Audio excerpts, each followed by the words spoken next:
Thank you to everybody who's joining us for the Empira Be Well Tips for Caring for the Mind, Body, and Spirit webinar today. This webinar will be hosted by the Empira team. Who is Empira? Empira is a collaborative of aging service providers who are committed to knowing and doing better to improve the aging experience. Empira consists of members from Volunteers of America, Cassia, St. Therese, and Presbyterian Homes and Services. The name Empira itself comes from the word empirical, which means learned through observation and knowledge, rather than knowledge alone. And together as a collaborative, that's exactly what we do. Over the years, we've learned many things that can help improve wellness and health for individuals and aging services. And as we fight COVID together, our team will share personal insights and stories that they've gained from working at Empira and how it's personally helped them stay well for their mind, body, and spirit. Maya Angelou said, "To get is to give, and to learn is to teach." And we feel that we can do our part right now to lift each one of you up by sharing our knowledge, experience, and offer some encouragement and strategies and tips to stay well yourself. To get started, we're going to do introductions of the Empira team. As we do our introductions, we'll share one of the many ways that COVID has personally affected our lives. I'm Sarah Brown and the Executive Director of Empira. One of the ways that COVID has affected my life personally is that now I have become the homeschool teacher to my first grade daughter. I've always had so much appreciation for teachers and what they do for our kids. And now having the insight of how much work goes into it, I am so grateful for teachers and look forward to the day when my daughter can go back to school and see her friends and have a teacher who knows what they're doing. And I'm Adrienne Duncan. I'm an RN and resource nurse with Empira. COVID has definitely impacted my family. My husband is a full-time firefighter in a big city. It feels like more of a matter of when and not if he's either quarantined or sick, which would be a 14-day stay at either a hotel or another location away from our family. And we also have a 1-year-old son. So it's really impacted the safety and security for my little family. Hi, I'm Brittni Peterson. I'm an RN and a resource nurse for Empira. I was not expecting a pandemic in my first year of being a registered nurse. Talk about initiation by fire. Hi, my name is Heather Johnson. I'm also an RN and resource nurse with Empira. One of the many ways that COVID has impacted me is that anybody that knows me knows that I'm a person who really thrives when I have routine, and my routine has been extremely thrown off, and it's been really difficult for me in these past few weeks. Hi, my name is Kelly Klund, and I'm a resource nurse with Empira. COVID-19 almost made me a rice hoarder. Early on in our pandemic, I was at Sam's Club looking at all of the people with the big boxes of toilet paper in their carts, feeling pretty proud of myself that I hadn't become a toilet paper hoarder.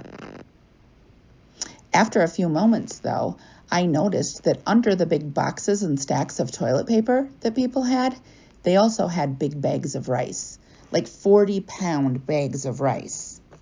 And I tried to ignore it. At first, I thought it was a little silly.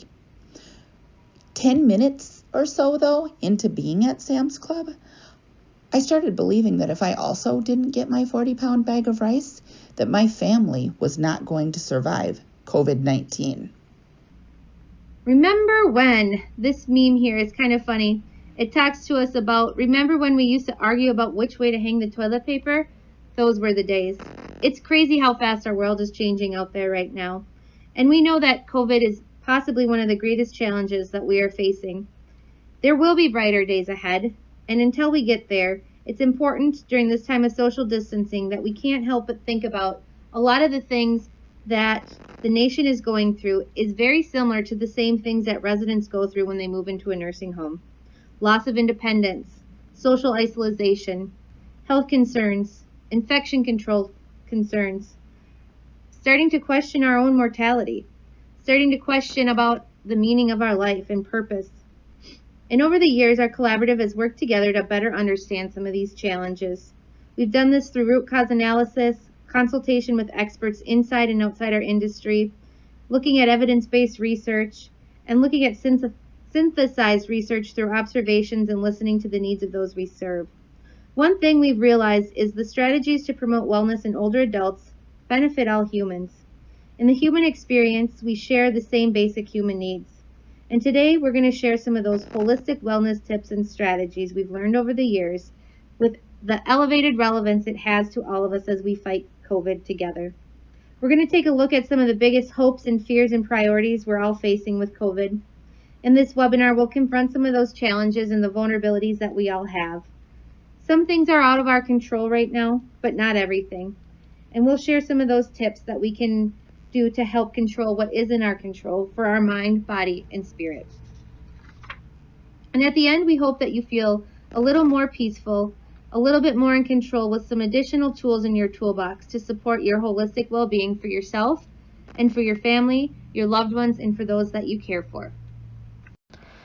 Let's start here with our first vulnerable topic, infection control. Right now, COVID-19 threats are everywhere. We're learning every day about how this virus is spread, about the rate at which it's being spread, how many people have had it, and there's good news coming on that.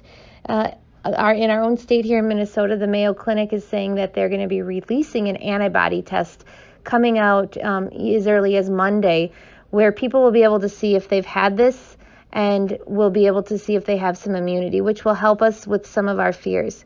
In the meantime, though, it's important for us to practice infection control. This was one of our funny Facebook posts that we liked with the owner wearing the cone instead of the dog this time, and the dog saying, "It's for your own good. You have to stop touching your face." So let's take a look at infection control and the thoughts and concerns and learn a little bit more about what we know about the spread of COVID and the things that we can do to keep ourselves from spreading it or contracting it. Adrienne? There are really so many questions that people have, and there's new information emerging on a daily basis. And a lot of those questions surround, like, will I get it? Will someone that I love get it? And that can cause us to have quite a bit of fear and anxiety about this virus. And what Florence Nightingale said, and she was a pioneer nurse theorist, she said that very little can be done in the spirit of fear. So let's look at what we know about COVID-19 today and what are some actions that we know we can take that would reduce our risk of acquiring the virus. And one key thing to know here is how infections are spread. This is not specific to COVID. This is really anytime there's a germ, a virus, a bacteria that's spreading around the community. This is how it happens. It's important to know this fundamental information about how we can prevent the spread of infections. These basics really do matter, and they've been applicable to disease outbreaks for centuries. So it starts with a pathogen, and a pathogen is also known as a germ or a virus or a bacteria, and that pathogen then finds a reservoir, and the reservoir is really the environment or the place where it can grow and thrive. That can be anything from water to soil to animals to people or dirty medical equipment, but it really finds its sweet spot where it's going to grow and thrive, and then it finds a way to exit that environment, and it exits through coughing, sneezing, our GI tract, so it finds a way to leave the reservoir where it's been living. When we sneeze, when we cough, examples like vomiting and diarrhea. And then it finds next a mode of transmission, which is really how that germ gets from one place to the next. It has to find a way to move from where it's been living to the next person, for example, where it's going to live next. That's where we start hearing about transmission being airborne, droplet, contact. So also it can also mean here the actual objects that it can live on, like a doorknob or a remote control or a phone or a countertop. Those can be a mode of transmission where it would live on that surface until it was touched and picked up and moved to the next person. And then it has to have a way in to that to the next host or the next person. And it can get in through your eyes, your nose, your mouth, So this is where we keep hearing the importance of not touching your face. It needs a way to really infect another person. Okay, a way in. And then it needs a susceptible host. So now that it's found its way into that next human, it's up to that person's immune system to respond, to attack that virus, or you can get pretty sick. Older adults, we know, have a much poorer response to this virus. Also, people with chronic health conditions, people with weak immune systems are particularly vulnerable. But really, any person can be a susceptible host if you're not taking care of yourself, if you're not sleeping, eating well, drinking well, exercising, and your immune system is low. Anybody can be a susceptible host, but we know those populations that are also most vulnerable that we must protect. Adrienne, is there anything that people can do now that they understand the chain of infection to help specifically with COVID? The good news is that there are some links in this chain that you can break. Okay, COVID-19 we know is highly contagious. It spreads from person to person before they even know they're infected. This family of coronaviruses has been around for decades. The SARS and the MERS outbreaks were caused by one of the coronavirus strains. This is just a new strain of it that was able to jump species. It hasn't really infected humans before. So let's talk about where we can break this chain. So one thing we can't control is that there's this new pathogen. We can't control the fact that it has found its reservoir, or it's found its ideal environment in which to grow and thrive. We actually can have some control over portal of exit. Okay, so if you're sick, this is staying home, staying away from other people, covering your cough, using a tissue, disinfecting your surfaces. We can break that chain from portal of exit to mode of transmission. Mode of transmission, again, we are using PPE, we're cleaning surfaces, we're keeping distance between people. The portal of entry, we can also break the link in this chain here by, again, using PPE, not touching your face, not touching dirty surfaces, and then not cleaning your hands. We can really stop that virus from entering our own body. And then a susceptible host, we can break the link in that chain. Number one, by protecting the most vulnerable, like the elderly and people with chronic health conditions.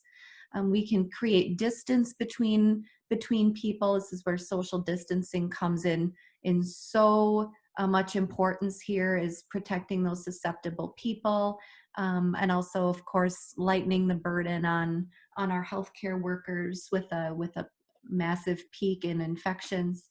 But also, you can keep yourself healthy, eating well, sleeping well, and you'll hear about a lot of those tips coming up in the webinar today from my coworkers.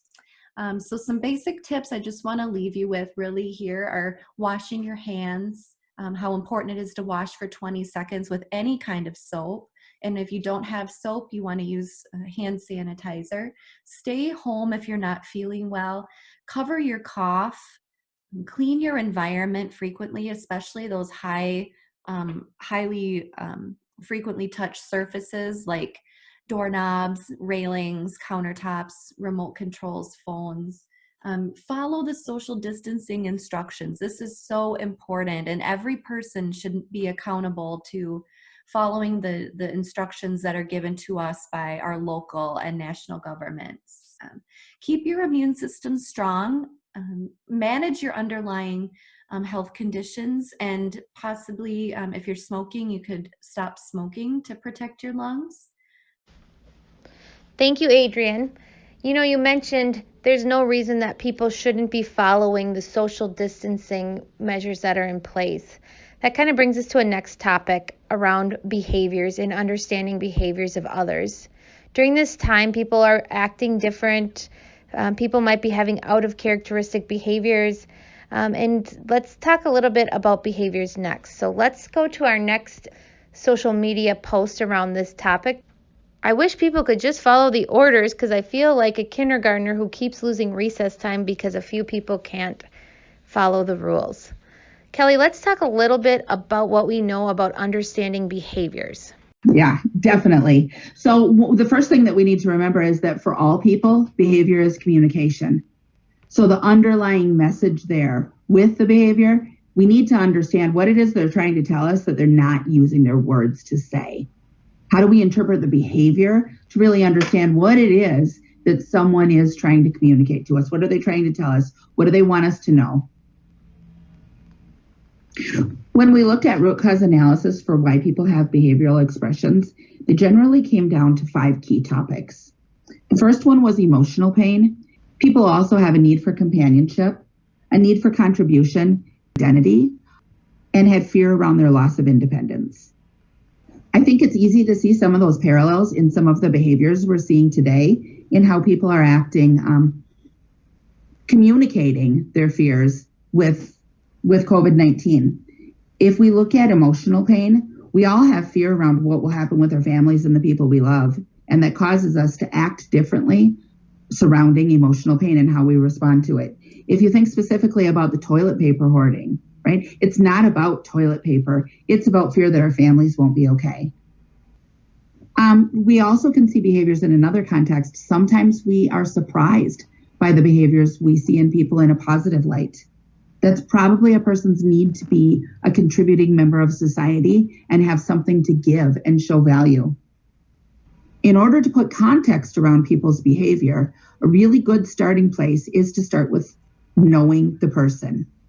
We all have aspects to our identity, our I am statements. Who do we believe that we are that would give context to our behavior? I know that my identity, my I am statements would start something like this. I am a really organized person. I am the go-to person when people have a problem. If we look at social history, putting social history in context with behaviors is really important because people form their behavior based on their past experience. And you can't understand their past experience without understanding their social history. For my social history, security and safety has played an important role.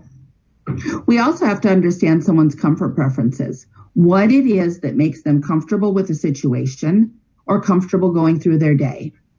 We also have to look at their non-negotiables.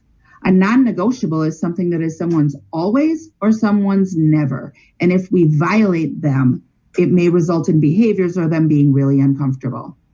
And then we also have to understand someone's greatest accomplishments. Let's put this example in context a little bit with my rice example. In my example of hoarding the rice, what I was probably trying to communicate that I was scared for my family. If we attach my know the person, my identity as an organizer and a go-to person who solves problems played into my momentary belief that I needed a 40-pound bag of rice. My social history, having some safety and security issues, the message I was telling myself was that rice would keep my family safe.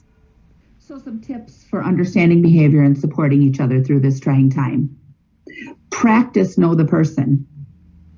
Extend grace and put behaviors in context, and refrain from judgment. And really remember, we all just have to support each other. Thank you for that, Kelly. Let's go on to our next topic here, our own mental health. Let's take a look at how we're feeling and how we're acting, and looking at some of the things we can do to help support our mental wellness. Let's take a look here at this social media post that talks about even in tragedy, there's good people around. This is a time that we all feel so vulnerable, and I just want to encourage everybody to let yourself know what you know and feel what you feel, and reach out and talk to people about it.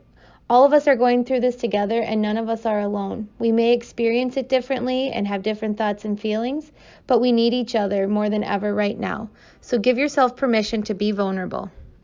Through our Resolute program, we focused on learning about some of the things that were creating despair for our residents during this time of unknown. When they move into a nursing home, they're not sure what's coming next. They're not really sure about their health.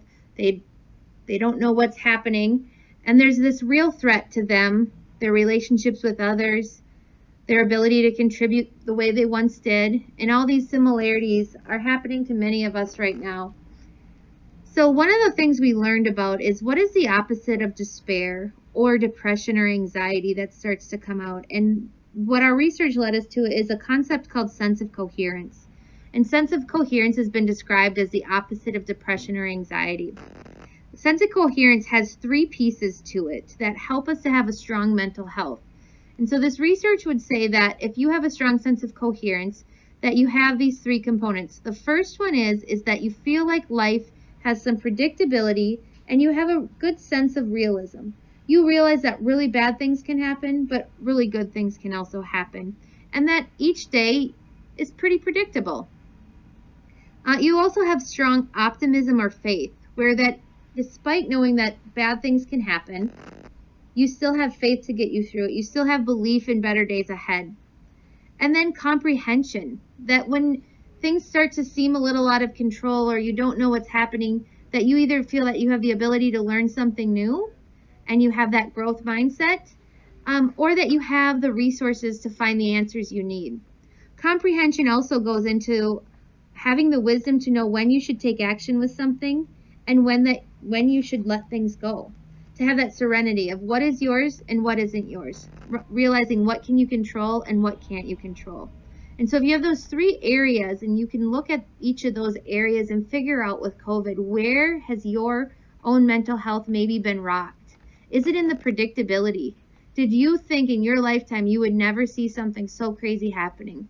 I know I've often shared with people in talking about this that it's such a crazy time. You almost want to pick up the phone and call someone and be like, you'll never believe what's happening. But you can't even do that because everybody's going through it. So is there some of that predictability that's rocked you? Maybe it hasn't. Maybe you've been a nurse for a long time and you've heeded the warnings that many of us have heard of pandemic will come again. It's not if, it's when. And or you've been an administrator or other leadership that's been planning for emergency preparedness, knowing this is coming. Maybe though even you've done those activities, but you just never really thought it would happen. So how are you doing on your realism and your predictability? And in that aspect, as you reflect on that, think to yourself, like, how do you improve your ability to cope with reality and predictability right now? What are the things you can control? What are the things you can't? The next one is optimism and faith. So in this, it's kind of where do you find faith? Where do you find hope? What are the things that bring you hope and joy right now? And I love the quote that talks about even in the dark hours, even in the tragic things happening, that look for the good people. They're always going to show up. And many of you are those good people right now. You are out there on the front lines doing what you can to help others.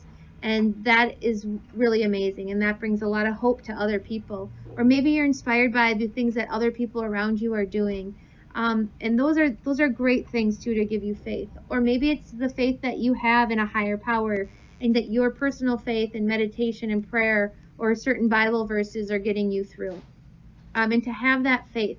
But some of us maybe are in a place too where our faith has never had to be rocked like this before, and it's hard to keep the faith in this challenging time. And so there may be some struggles there. So reflecting on how are we doing in our faith. And then the last one is our comprehension. What do we know and what don't we know? And what can we do and what can't we do? And so this really leads us to finding the answers that are costing us our peace, and then taking the actions that we can personally take, and then giving ourselves permission to let the things that are out of our control go. I know being a homeschool teacher now, there's a lot of things where I feel overwhelmed and I have to just remind myself, I just have to do the best that I can with this and let the rest of it go. So in doing that reflection, it really can help you to identify what matters most to you, what's costing you your peace, where maybe you need to do something, and where maybe you need to let something go. So let's recap some tips. 1, let yourself be vulnerable and let others be vulnerable around you. Vulnerability breeds connection.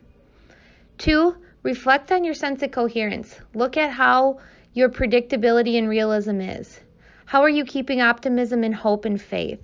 And how are you comprehending what's going on? What more information or learning can you do? or what learning or information can you share? And based on what you can comprehend, what are the things you can do and what are the things you need to let go? Spend time in reflection on these areas, whether it's verbally, talking with someone else, or in writing, or through prayer or meditation.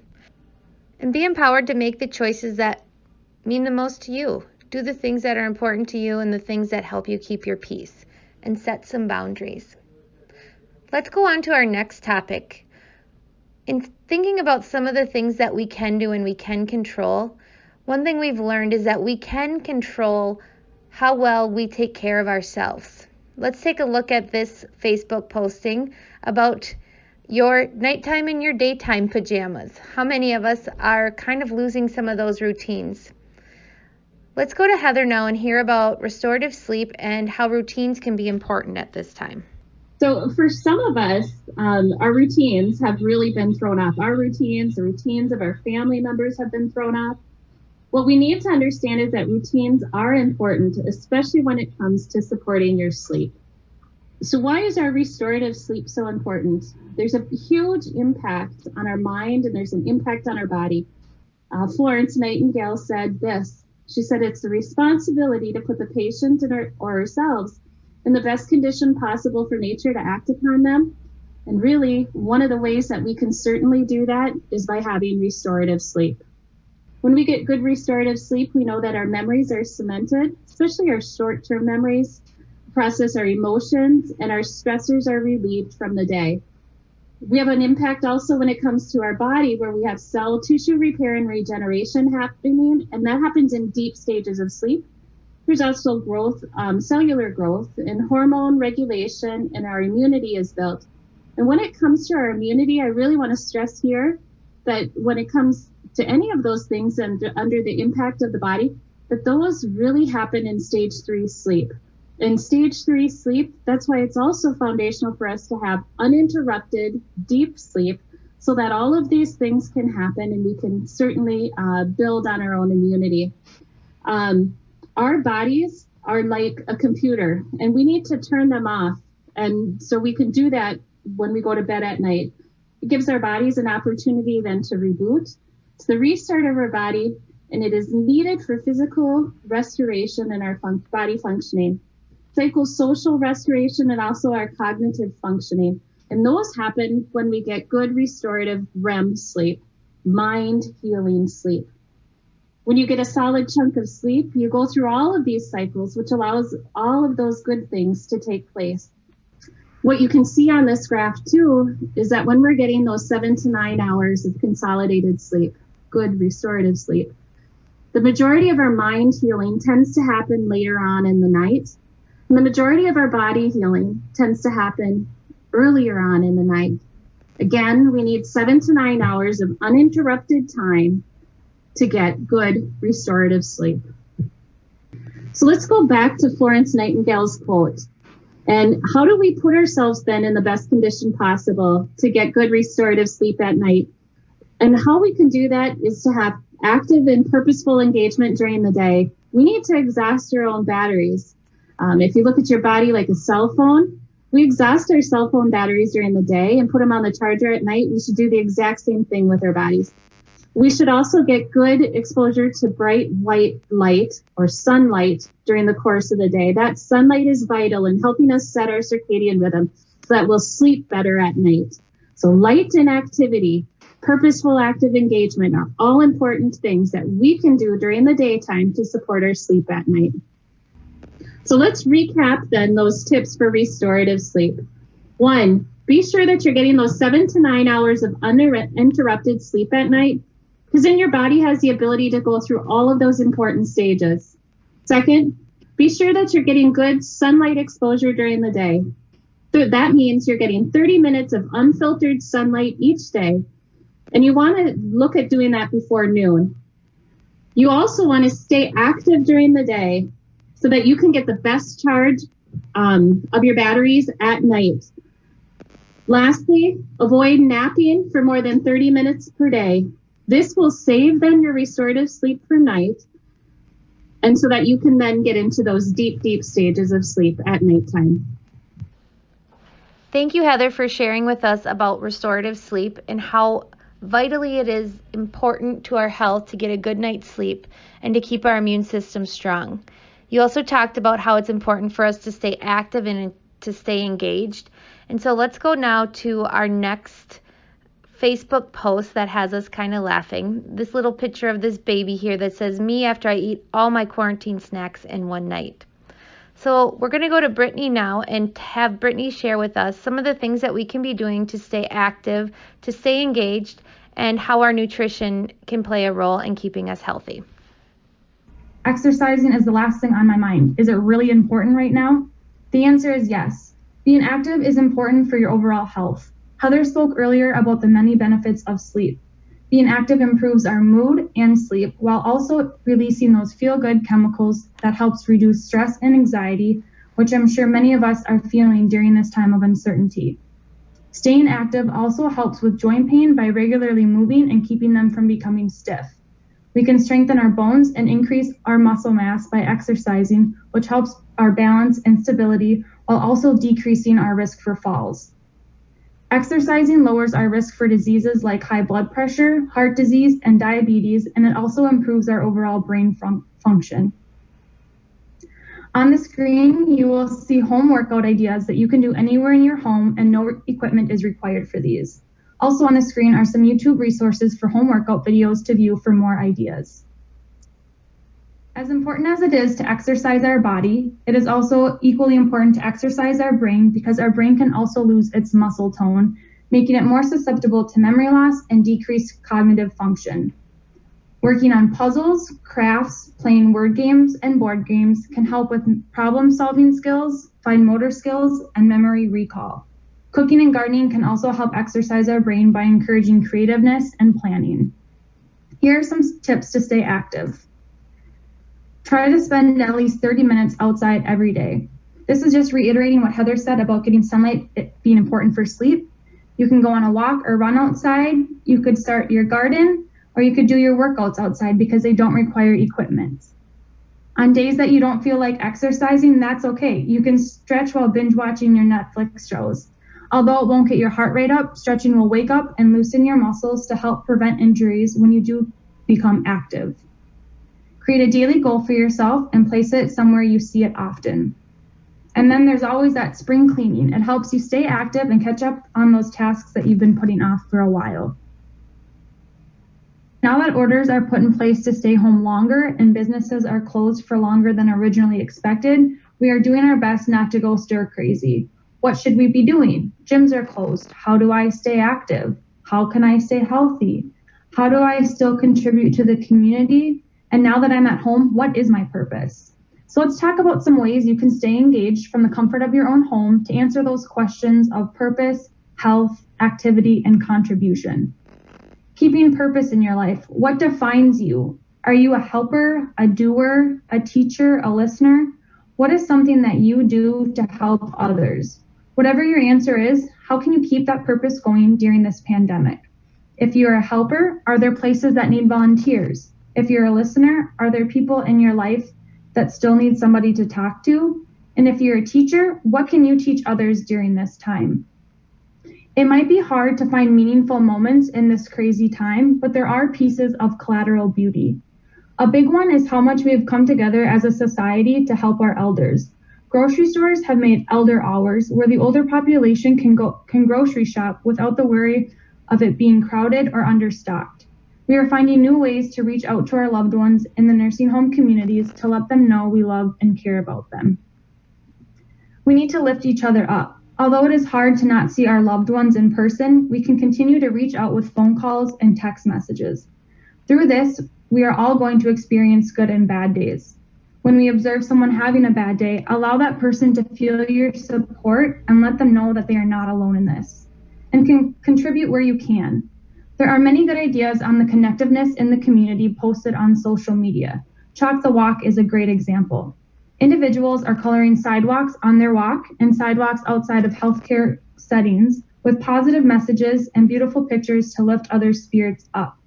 A couple other ones are hearts and teddy bears in storefront windows. Something as simple as that can put a smile on somebody's face when they're driving by. Have something to look forward to. I know what you're thinking. Brittni, I'm not supposed to leave my house except for the essentials. How is there anything that I can look forward to in these four walls? Here are some great ideas. You can schedule weekly FaceTime dates with your friends or be pen pals with family members, even if they live down the street and have a cell phone. That excitement that something other than bills is coming in the mail for you gives you something to look forward to. Or you can pick a day of the week to cook something that you've never cooked before. And then, of course, there's always that option to finish all those house projects that you've been putting off. Now that we talked about staying active and engaged, let's talk about how we stay healthy by eating and what we should eat if we do get sick. Drinking water is so important. Here are a couple ways staying hydrated helps us in our everyday life. Water helps aid in body temperature regulation. It removes waste in our blood. It keeps our joints loose. Water helps in the delivery of nutrients to our cells. It helps in supporting our senses and improves our mood and energy. Fruits and vegetables are high in vitamins. They are also high in minerals and fibers, which help us feel fuller faster and aids in digestion. Fruits and vegetables also boost our immune system, and they contain anti-inflammatory and antiviral properties. Taking a deeper look into those vitamins that are in fruits and vegetables are vitamins A, C, and E. All three of these vitamins help support the body's immune system due to their antioxidant role by protecting the body from free radicals, which contribute to long-term diseases. Vitamin A helps our digestive system and respiratory system by keeping the skin and tissue healthy to fight off infections, and it also helps regulate our immune system. What foods should you eat to fulfill your vitamin A needs? Some ideas are orange and yellow fruits and vegetables, broccoli, spinach, and eggs. Vitamin C. This helps growth and repair of tissues by healing wounds and forming scar tissue. It also helps maintain and repair cartilage, bones, and teeth. What foods should you eat to fulfill your vitamin C needs? Citrus and berry fruits, cantaloupe, pineapple, watermelon, broccoli, spinach, sweet potatoes, and tomatoes. Vitamin C should be included in your daily diet, as the body does not make vitamin C on its own or store it. Vitamin E protects the body from viruses and bacteria by keeping the immune system strong and healthy. What foods should you eat to fulfill your vitamin E needs? Vegetable oils, nuts, seeds, and green leafy vegetables. Salmon contains high levels of omega-3 fatty acids, which help lower inflammation. Protein is made of building blocks called amino acids, which are crucial for many body functions. These building blocks help repair damaged tissue, helps build muscle, skin, and cartilage. Protein also helps the digestive system and regulation of hormones. What to eat or drink when you get sick? Well, you want to continue eating your fruits and vegetables because of the important vitamins that are within them, but also adding foods rich in antibacterial and antiviral properties to help our bodies heal faster in times of illness. Ginger contains antibacterial, antiviral, and antifungal properties. It helps to stimulate the immune system. Some studies have found that ginger helps decrease the amounts or the episodes of vomiting and the feeling of being nauseous. Hot tea can soothe a sore throat and suppress a cough. Hot tea can also help with decongesting nasal stuffiness, aids in maintaining hydration status, and also acts as an antioxidant, anti-inflammatory, antiviral, and antibacterial. Chicken noodle soup is full of electrolytes to help your body stay hydrated. It's also full of vitamins, minerals, and protein. Chicken noodle soup also decongests a stuffy nose and also contains the antiviral, anti-inflammatory, and antioxidant effect. Turmeric helps boost the immune cell activity as well as increases the antibody response. And as we mentioned before, hydration. We've already talked about why staying hydrated is important when you are feeling well, but staying hydrated is especially important when you are feeling sick because fever and or increased episodes of diarrhea and vomiting quickly depletes our body's hydration status. Depending on your illness, there are certain types of foods and beverages you want to avoid when you're not feeling well. Greasy foods have high amounts of fat that can cause irritation to the stomach lining and increase the feeling of being nauseous. Caffeine also irritates the stomach lining and increases dehydration. Lactose in dairy products may cause bloating and increase nausea. Dairy foods may also increase mucus production and thicken that mucus. And alcohol, because it can cause dehydration. So let's recap the tips for staying active and healthy. Find what you can do to contribute. Stay active, have something to look forward to, eat your fruits and vegetables, stay hydrated, stock your house with food items to help you heal faster. Thank you so much for sharing that, Brittni. It's important for us to see the things too in our life that COVID can't take from us. So as we get ready to close out and open it up for questions, I want to remind us the things that COVID can't take from us. Love isn't canceled. Music isn't canceled. Dancing isn't canceled. Progress isn't canceled. Meditation isn't canceled. Dreaming isn't canceled. Self-care isn't canceled. Reading isn't canceled. Having fun isn't canceled. And practicing gratitude isn't canceled. And on that note of gratitude, we just want to thank each and every one of you for joining us and listening today. And thank you for the work that you do every day. You guys are the heroes out there. You guys are the ones that are bringing joy to so many. So stay strong and stay well. And let us know if you have any questions or comments. We're going to continue to do some of these Stay Well series. So if there's more on a certain topic you want or a certain topic, please let us know. And then if you would like to get the CEU for this, you will go to www.empira.org/online and follow the link there to complete the post test and the evaluation, and you will then get sent your CEU. So thank you all again and stay well. Bye.